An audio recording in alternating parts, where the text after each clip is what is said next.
Conclusion. Au moment de relire son manuscrit achevé, l'auteur a souvent une impression étrange.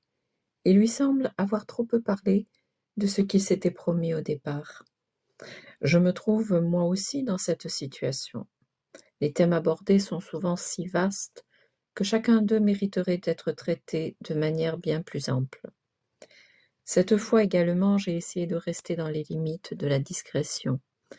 J'ai préféré exposer ce qui me semble être le plus important sur chaque question en particulier, sans alourdir les sujets de manière à pouvoir être lus par le plus grand nombre, plutôt que de rédiger un gros volume destiné seulement à quelques-uns.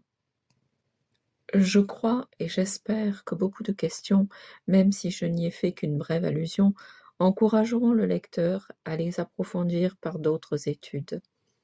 Bien des milieux sont encore demeurés fermés, à l'exception de quelques initiatives personnelles.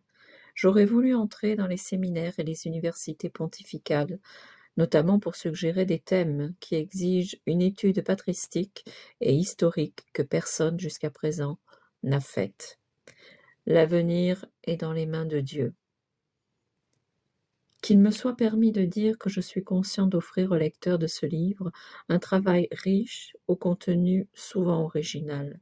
Il ne s'agit pas du fruit d'une étude, mais de la longue expérience du père Candido Amantini et de mon intense expérience personnelle.